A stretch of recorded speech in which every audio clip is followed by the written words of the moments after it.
అప్పుల విషయంలో BRS party నేతల మాటలు ఎవరూ నమ్మే పరిస్థితుల్లో లేరంటూ డిప్యూటీ సీఎం భట్టి విక్రమార్క వెల్లడించారు.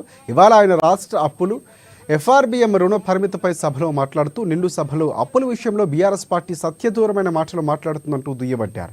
కాంగ్రెస్ ప్రభుత్వం అధికారంలోకి వచ్చిన నాటి నుంచి 1.27 కోట్ల రూపాయలు ఇక 2,000 కోట్ల రూపాయలు అప్పు చేయలేదంటూ ఒక క్లారిటీ ఇచ్చారు. సత్యదూరమైన మాటలు మాట్లాడటం తప్ప వాస్తవాలు మాట్లాడితే తల పగిలిపోతారు అని ఏమైనా శాపం ఉందా నా అనుమానం అధ్యక్ష. అస్సలు వాస్తవాలు మాట్లాడరు అధ్యక్ష, అన్ని సత్యదూరాన్ని. ఏంది ప్రివిలేజ్ మోషన్? మీరు ఆ ప్రివిలేజ్ మోషన్ ఇచ్చేది అధ్యక్ష.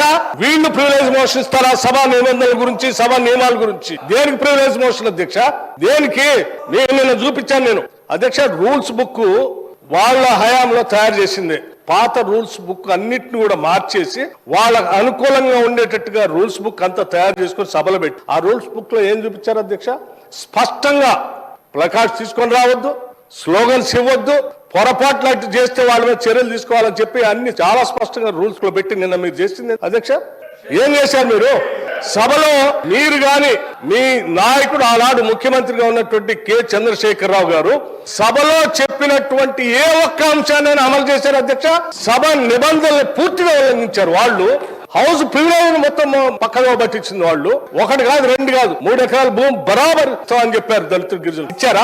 ఈ సభలోనే కదా చెప్పింది వాళ్ళు. ఈ సభలోనే కదా అధ్యక్ష చెప్పింది. డబుల్ బెడ్రూమ్ ఇల్లు ఇస్తా అని చెప్పారు. ఇచ్చారా అధ్యక్ష? ఉద్యోగాలన్నీ పూర్తి చేస్తా బరాబర్ అన్నారు. చేశారా? 2 భిన్నమైనటువంటి డైలాగ్స్ నేను వినిపించగలను అధ్యక్ష. బరాబర్ ఉద్యోగాలు ఇస్తాం అన్నది ఒకటి, ప్రభుత్వాలు ఏడలో ఉద్యోగాలు ఏడ తీసుకొచ్చి ఇస్తామని అడిగింది.